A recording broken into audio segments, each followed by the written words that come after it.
Dr. Thomas Holland, who has expertise in general acute care, clinical knowledge, and lifestyle medicine, which includes topics on nutrition, physical activity, and cognitive activities. He's done much in the area of aging research, specifically related to neurodegenerative diseases like Alzheimer's diseases and other dementias, as well as cardiovascular disease, oncology, and other chronic diseases of aging.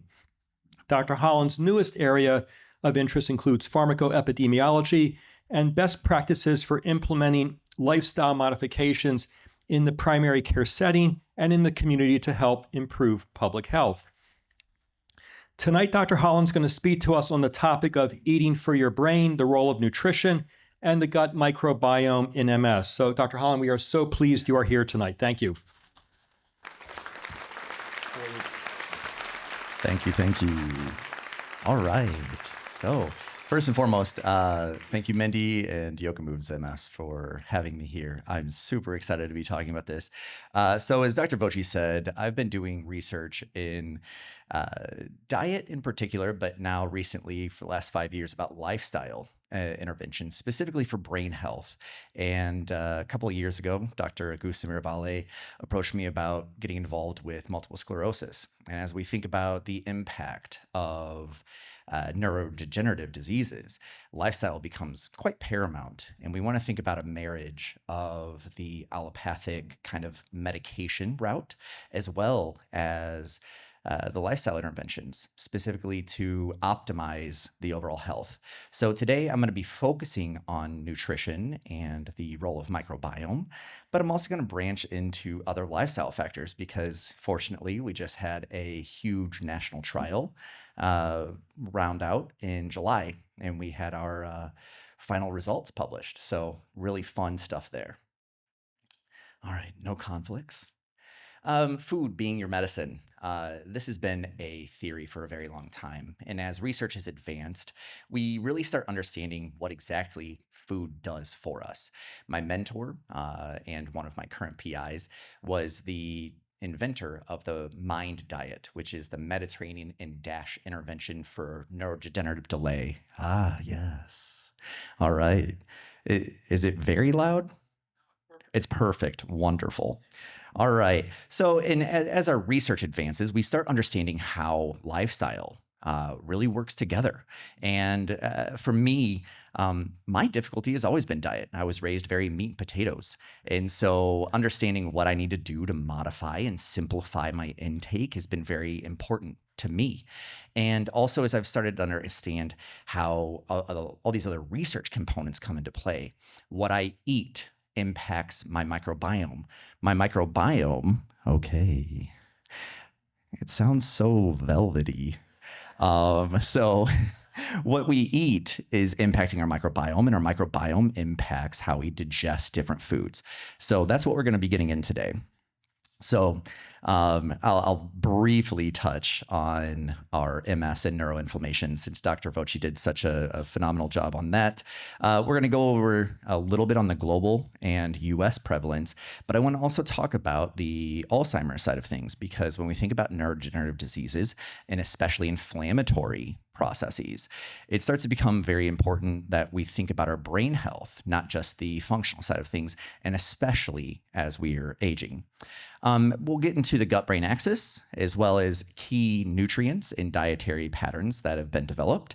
And then we'll go over briefly some of these lifestyle factors that some of my colleagues will be delving into a bit deeper today. All right, so Alzheimer's, we've got 55 million people worldwide. It's anticipated to triple by 2050. And we've got about 7 million in the US. And then on the MS side, now we have 2.8 globally and 1 million in the US. As Dr. Voci said, we tend to see this in younger individuals, especially women, and we are starting to see this a bit more in industrialized and developing countries. And so when we think about the advancement of our care, and especially what we're doing earlier on in our lives, we need to start thinking about how we're living our younger lives that are going to inform how we live our later lives. And then certainly prevention is going to be huge. When we think about these combinations of disease processes, and in my world, dementias, and we think about mixed pathologies, prevention is a very, very important side of this. If we can prevent vascular dementia, we can prevent later outcomes. If we can prevent the onset or slow the rate of cognitive decline, we start seeing how people can start becoming superagers.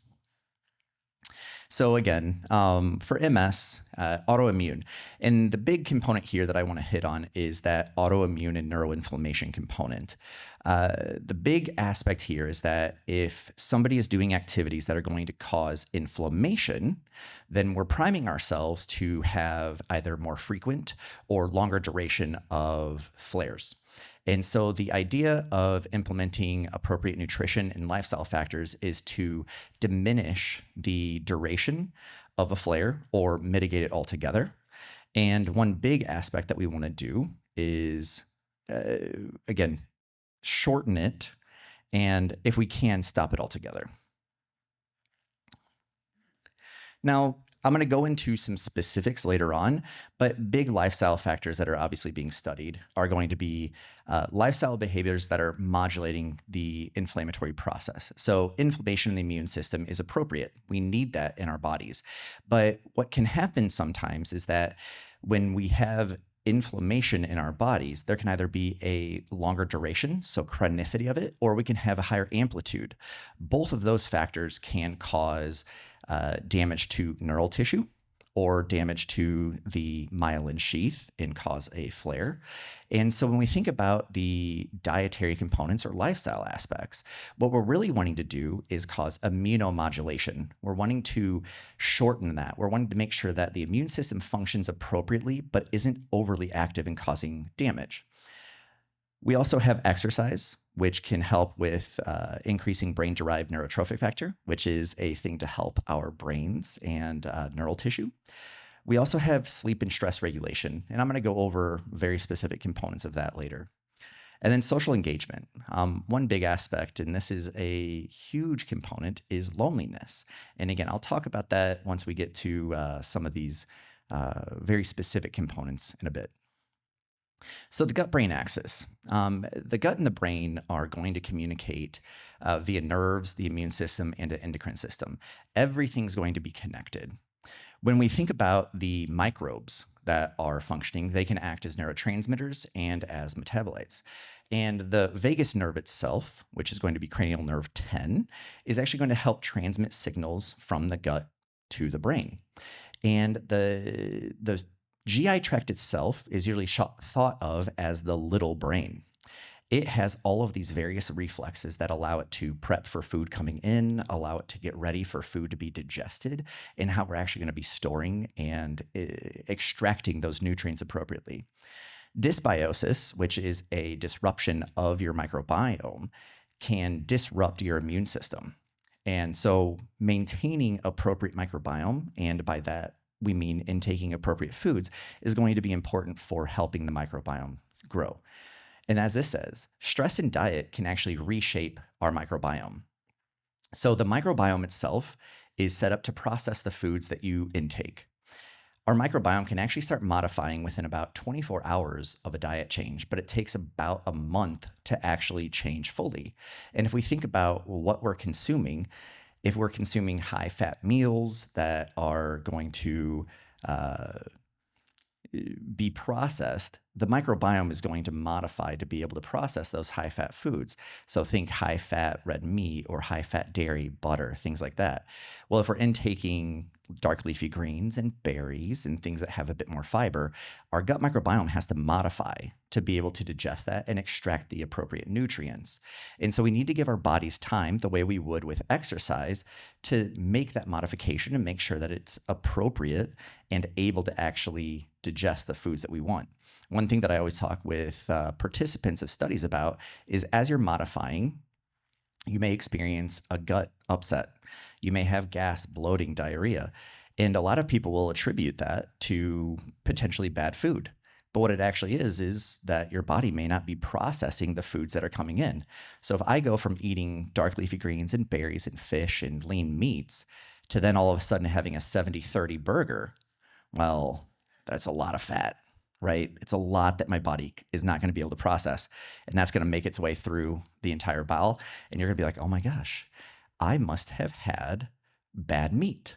But it may not have been that. It could have been just that your microbiome isn't primed to process those foods. And it works both ways. So making sure that you give your body time to change is important. So microbiome in MS, certain microbes can actually trigger MS in genetically at-risk individuals. So being cognizant that what we're intaking and how we're intaking is important. There is potentially going to be a reduced diversity of these microbiome. We want to make sure that we have appropriate gut bacteria that can digest these things. But when individuals have disease processes, there can be this dysbiosis or a change in that gut microbiome. And we especially see that in MS individuals. We typically see a reduction in this bifidobacterium and lactobacillus with an increase in Akkermansia and disulfovibrio. And then a lot of people have been talking about this twin studies with the mice and determining that there was a difference in the microbiome and that we also saw a damage to the CNS in the group that had the poorer microbiome. So again, these are mouse models, but it can inform how we think about what is happening in humans. And certainly we would anticipate moving this research forward. Healthy microbes are going to be protective. And then on the other side of that, because microbiome is modifiable, it can be both a risk and also a therapeutic target. So gut permeability and neuroinflammation, leaky gut can lead to bacterial toxins entering the circulation. If we don't have the appropriate gut bacteria and we aren't taking care of our GI tract, the ability for toxins to get into circulation is higher. We can have increased systemic inflammation and blood-brain barrier disruption, meaning that if we have more systemic circulation because of the foods that we're intaking, then we are priming ourselves for some type of inflammatory process. And we also promote microglial activation and myelin damage. So microglia are going to be white blood cells in the brain. And if those are overactive, it can cause damage to that neural tissue.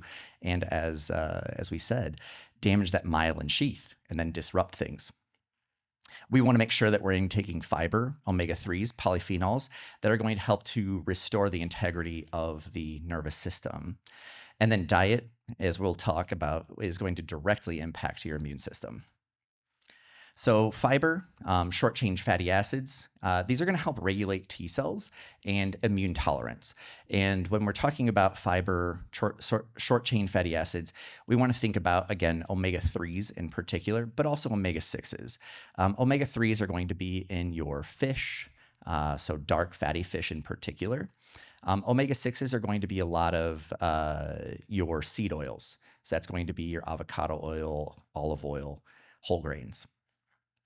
And those omega-3s can modulate the cytokine and the membrane fluidity. And what that means is that we allow for appropriate functionality of the cells to occur. And if that's disrupted, then again, we can see damage and inflammation. Polyphenols, which is an area that I've been working on for about a decade, are bioactive. So these are going to be a lot of flavonoids. And these are going to be seen in fruits and vegetables. Big concentration are dark greens, berries, so especially blueberries, strawberries, raspberries. We also see this in our cherries, olive oil, various types of fruits and vegetables, but really the dark leafy greens and berries have a very high concentration of these. As it says, diet composition is going to drive our immunity, and whole dietary patterns outperform supplementation. Point being there is that you can intake a supplement, but that supplement's going to have what the label has. Whereas if you're intaking a salad that has dark leafy greens, olive oil, say for instance you throw in some pickled onion and some other components there, and with fish, all of a sudden your intake, your overabundance, so you have this diversity of nutrients, and it's a diverse quantity and quality of nutrients. So Our dietary patterns, as I said, the MIND diet is the Mediterranean and DASH intervention for neurodegenerative delay. It's a mouthful. The reason I like it, first and foremost, I'm super biased because my mentor developed it, but also it's easy. It's 14 points. There's 9 that are things to increase your intake and 5 to decrease intake. And I'll talk about those a little bit. The emphasis of this diet was plants, legumes, whole grains, fish, and olive oil, getting your lean meats. The 5 to avoid are going to be your high-fat dairy, red meat, baked goods, fried fast food, and also butter. This diet was associated with having a brain age of about 7.5 years younger than individuals that had a lower diet.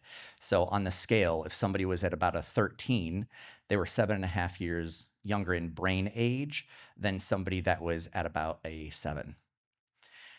Lower risk for dementia as well as MS progression. And also one of my colleagues, Dr. Pooja Agarwal, did a study that showed if you're consuming good and bad at the same time, it can actually attenuate or stop the beneficial effects. So when we think about that side of things, you're saying if you were to split a year in half and you eat well 1/2 of the year and poorly 1/2 of the year, you're a +1 and a -1. You're getting a 0. So what you want to do is try to eat well a majority of the time. Key nutrients, as we said, omega-3s, vitamin D, polyphenols. B vitamins are going to be really, really big in helping with energy and methylation. Fiber is going to be immensely helpful as well. And we'll talk about fiber from a prebiotic perspective. So pre and probiotics. Probiotics are going to be live beneficial microbes. And we see this in fermented foods. So think of your kimchi, your pickled onion. My favorite personally is kombucha. And I like to do kombucha with some lime and ginger. When you think about kombucha, we were just discussing earlier, you go through Whole Foods and you're like, oh my gosh, kombucha, it's crazy expensive. And it is if you're buying single bottles from Whole Foods. And they got a lot of really good flavors. But I like to go to Costco. You can get, I think it's a pack of 18 for about $25, something like that. And so it makes it easier to get in. And they have high volume of colony forming units. And that's what you're wanting to look for. Our prebiotics are going to be setting up the environment for good bacterial growth. So this is going to be foods like garlic, various types of fiber. You can think about it from a supplemental perspective like Metamucil, but getting your dark leafy greens is also going to be incorporating that fiber as well. And we also have symbiotics. So combining both for the synergy. Being able to intake your prebiotics that set up the environment and your probiotics, kefir, yogurt, fermented foods, kombucha, it allows the bacterial growth to occur and it sets up that environment to where it's going to allow the good bacteria to take over. And early trials have certainly shown improved fatigue and inflammatory markers in MS. Physical activity and sleep and stress. So as we said before, exercise can increase BDNF and enhance neuroplasticity. It improves vascular health and metabolic health. When we think about sleep, we really want to make sure that we're getting 7 to 8 hours of sleep per night. It helps with washout and cleaning our brain, but it also helps with restorative components. Now, stress. All of us have a lot of stress. No matter how you cut it, there's going to be stress. But stress is going to increase cortisol, and we're also going to see an increase in inflammation. So trying to figure out what you can do to diminish that stress. If you have a stressful incident, what do you do to have that mindfulness, bring you back to center? And figuring out what works for you is very important. Mind-body practices also reduce immune dysregulation. So just being cognizant about how you're living your day can help with reduction of that inflammation. So lifestyle and brain health. So this is a big study that we just finished in July. We had over 2,100 people at 5 different sites in the nation, and we had a multi-domain lifestyle intervention. So it was diet, physical activity, cognitive activity, and socialization. There was this big focus on ensuring that people adhered to these different interventions to help them improve their cognition. And what we found across a 2-year trial was that individuals had a brain age of 1 to 2 years less, meaning that it slowed or effectively stopped the rate of cognitive decline, which is really, really exciting in our current state. So this is real world proof that lifestyle does work. I had the opportunity to see individuals' labs every 6 months across a 2-year time span, and we're now 2 years into the extension. So I'm able to see how the maintenance has occurred. And what we saw was reduction in LDL cholesterol, the cholesterol that causes blockages in the vessels. We saw an increase in HDL, better glycemic index control, weight loss, and overall better mood. So I want to get into some of these definitions, and this is something that Dr. Miravale, I believe, will discuss as well a little bit, but I want to briefly touch on it because it's important to think about these components. So cognitive reserve and lifestyle, cognitive reserve itself is going to be kind of a buffer to the damage, whereas our cognitive resilience is going to be the ability to bounce back in the face of damage. So think about somebody that has a stroke or they have a multiple sclerosis flare. The ability to bounce back in the face of injury is really important, and maintaining these lifestyle factors helps us with that bounce back. And there's also neuroplasticity. And neuroplasticity is the ability to rewire and adapt. So as we think about how we're living our lives, we want to make sure that we're challenging ourselves. And so tying it together, our cognitive reserve is our ability to withstand the damage, so buffer against it. Our resilience is our ability to bounce back, and our neuroplasticity is our ability to adapt. So practical lifestyle recommendations. You know, we were talking earlier in the aspect of telling somebody, hey, do physical activity. In my opinion, that's unhelpful. As Dr. Voci said, you want to start thinking about being precise, having precision medicine in how you approach these things. For our trial, we had 120 to 150 minutes of moderate to vigorous physical activity. And that was broken up into 5 30-minute bouts. And that was to help with the vascular health as well as the neurovascular health. 7 to 8 hours of sleep nightly, managing the stress, staying socially and cognitively engaged, and obviously implementing diet. So the cognitive engagement, you want to make sure that you're doing something novel. Okay. You want to make sure that you're doing things that are novel to you. Big things would be learning a new instrument, learning a language. We know that individuals that are bilingual have slower rates of cognitive decline over their lifetime. The big thing that I like to do is implementing little things in my life. So I try to brush my teeth with my left hand. I hate it, but it makes me think in a different way. When I go to the gym, I go and pick up a weight with one hand and I put it back with the other hand. So these little things cause me to work harder. One aspect that I always talked about with our participants was taking classes at the community college. There's a lot of open availability and variability in those classes, but the whole point is to stay engaged. Now, for the social aspect, the big thing is where somebody is lonely and feels alone. Or sorry, is alone and feels lonely. So somebody can be introverted or extroverted, and that's perfectly fine. But when somebody wants to be around people and they don't have the opportunity to be around people, that's where there's a very high risk category. And those individuals actually have a impact on their mortality of about a 15-pack year smoking history. So again, making sure that we're staying socially engaged is important. One big thing I've been really getting into lately as well, there's a Netflix show called Blue Zones, and they go to Okinawa for one of the first episodes.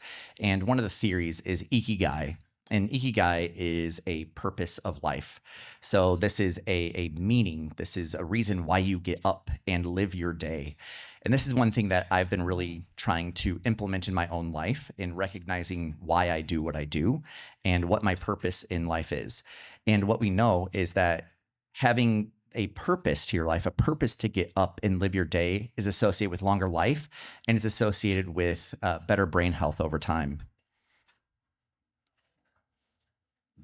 So future directions and collaborative care. Fortunately, again, I've had the opportunity to work with Dr. Miravale and see the team that he set up. Having personalized nutrition based on microbiome profiles is a direction we can go. Using wearables to track your activity, integrating these different lifestyle practices is important. And then obviously longitudinal research to see how these are impacting individuals over time. Multidisciplinary teams where you have multiple experts in the room taking care of a singular person really helps drive the precision aspect of medicine. So having your neurologist, dietitian, physical therapist, mental health providers, all of it is going to help tie it together. So at the end of the day, health is a lifelong journey and every step counts.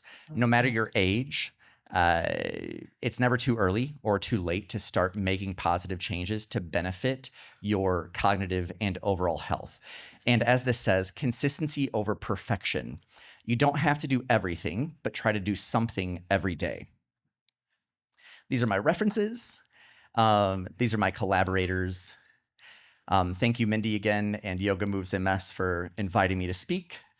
And I'll share this, but I've had the opportunity to be involved in some op-ed commentary over the last about 2 years. So these are those links. So if you would like, I can share this.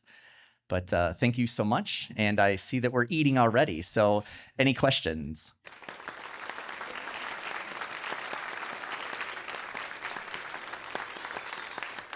Does having an autoimmune disease like Crohn's, colitis, Crohn's disease, if you have a flare, does that make you more likely to develop or have MS symptoms?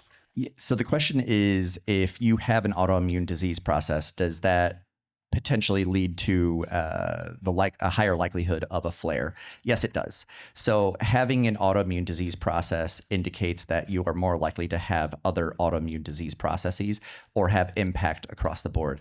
So if somebody were to come in and you were to say that somebody has Crohn's and you're concerned about MS, and somebody doesn't have Crohn's and you're concerned about MS, there's a higher likelihood that that individual with Crohn's would have it versus somebody that doesn't have an autoimmune disease process already. Anything else? Yes.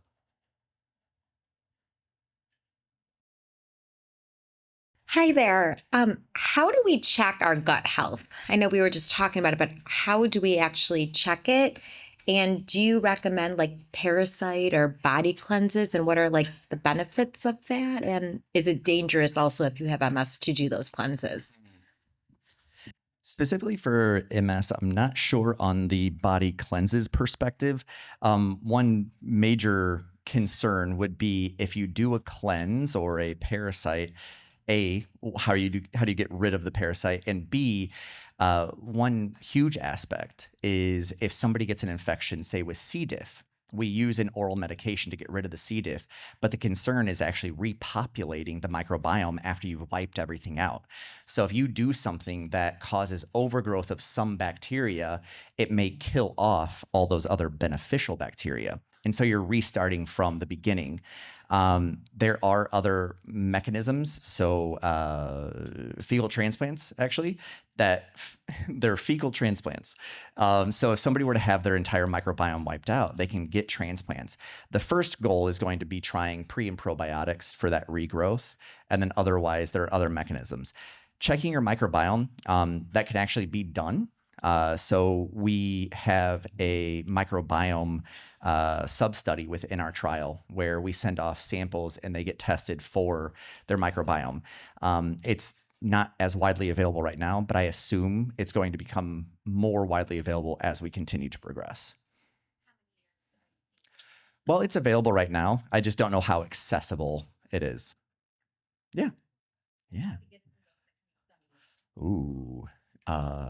There's a huge microbiome study happening right now. If you were to look up microbiome studies, there are particular ones right now. There's been a big focus on older populations, think 60 to 79 years old, but I'm sure there's going to be movement into other disease process realms and determining how. For instance, if we want to look at longitudinal data of MS and microbiome, it would have to be individuals that have MS and that we have microbiome.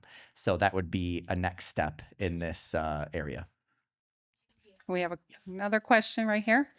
Yeah, I'm not sure if you're the right person. Sure.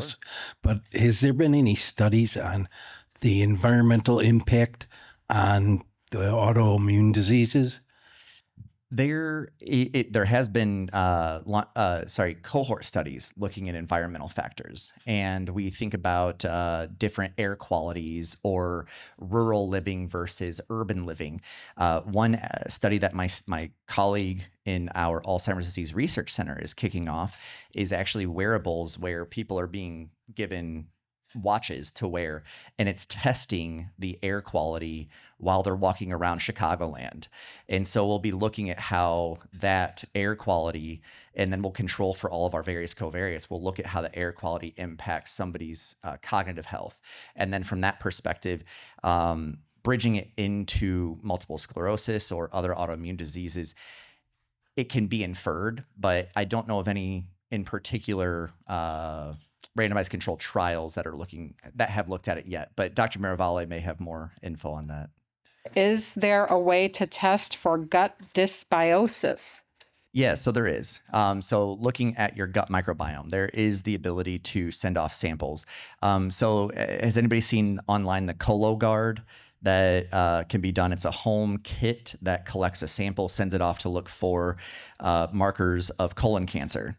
And so there is the ability to have that done with microbiome. I don't know of any particular companies right now that are doing it, but I know that they exist because we send samples off to be tested. Okay, so I have two questions. You mentioned a Netflix series, but I didn't catch it. And then do you have an opinion on making your own kombucha? So Blue Zones is the Netflix series, and it's a series about the individuals that lived the longest in our world. So it's Okinawa, Japan. It's Calagaria, Italy. I forget how to pronounce it. So what is it? Yes, that one. And then making your own kombucha. I think it's fine, as long as you're being cognizant about growth and nothing too robust. You want to have some balance in it. No, obviously there's going to be fermentation happening, but yeah, as long as you're being safe about it, that's fine. Okay, one other question from the chat. What is recommended for probiotic supplements? Probiotic supplements. So there are little shots that you can take that have colony-forming units in it. Those are really cool, really nice. But otherwise, there are probiotic supplements. I would suggest whole food side of things instead. So having your pickled foods like your kimchi, yogurt, kefir, or doing the kombucha. But supplements aren't bad. It's just a matter of making sure that you're getting the lactobacillus and bifidobacterium, the healthy parts of the microbiome. Hi, can you comment about sugar and dairy and gluten? Okay. So we were actually talking about gluten earlier, and if somebody has a gluten allergy like celiac, so that's going to be autoimmune. And if you already have celiac, the ability to throw off some inflammation is going to be higher. From a dairy perspective, low or no fat dairy is where you want to go. I love cheese. But cheese is not healthy for me. The recommended dosing for cheese is like a dye cube size per day. It's not a whole lot. So I like the mouthfeel of it, and I like the stringiness and things like that. So my workaround of that has been to get skim mozzarella. So it's a no-fat cheese. It doesn't really taste the same like a wonderful burrata or a fresh mozzarella, but it does give me the mouthfeel, and it's no fat. And then the other was sugar. So sugar, refined grains, refined sugar are going to have, they're going to cause huge spikes in your sugar. And that's going to lead to potentially other disease processes, especially if there's a long-term intake. Going for natural sweeteners like honey or monk fruit is going to be important. I actually just spoke on low and no calorie sweeteners, so artificial sweeteners, and those higher intake of low and no calorie sweeteners was associated with a brain age of 1.5 years older than individuals that didn't intake low and no calorie sweeteners. So we're talking aspartame, saccharin, the xylitol, the alcohol, artificial sugars. So trying to lean into reduction of sweetness as well as natural sweeteners is going to be where you want to go with that. Oh, I heard you mention vitamin D. Yeah. B. Oh, yeah. Yeah. And I'm really confused about whether there's B12, there's folic acid. I mean, Yeah, folate, yep. There's all these different versions of vitamin B. What do you recommend for people with MS? So I actually like supplements. I think they're a good way to bridge things. Certainly, if you're eating whole foods, you should be getting all of these nutrients anyway. And then if you're eating whole foods and you're taking supplements, what you're doing is producing really, really expensive urine. But if you're not going to be intaking whole foods, having supplements is great. So to your point, it's multiple B vitamins, B1 through B12. And so doing a B complex multivitamin would be ideal. But if you're going to do supplements, make sure that you're getting them from a reputable source, and no fillers, things like that. And one quick thing, because we were discussing this earlier, I love low-hanging fruit, like what I can do the easiest way, because it makes me do it longer. And we were talking about leafy greens and berries, and obviously I talked about that today. The way I do my leafy greens and berries is I go to Jewel and I get a cherries, berries, and kale mix from the frozen food section. I take a handful of that, throw it in my NutriBullet, blend it up. It's already blended, so it's easily digested. I get my berries. I get my dark leafy greens. I have the cherry that has some tart to cut through the dullness, earthiness of the kale. And that really, really helps me. And so other ways that I've done it is I'll go out and buy my own berries, buy my own cherries, and make my own mixes with spinach or kale or arugula, depending upon how I'm feeling. So, figuring out what works for you, what helps you maintain your modification the easiest and longest is what's important. And also know that there's going to be missteps along the way. Nobody's going to be perfect all the time. But again, it's consistency. Try to do something every day. You don't need to do everything. So, all right. Thank you so much for your time.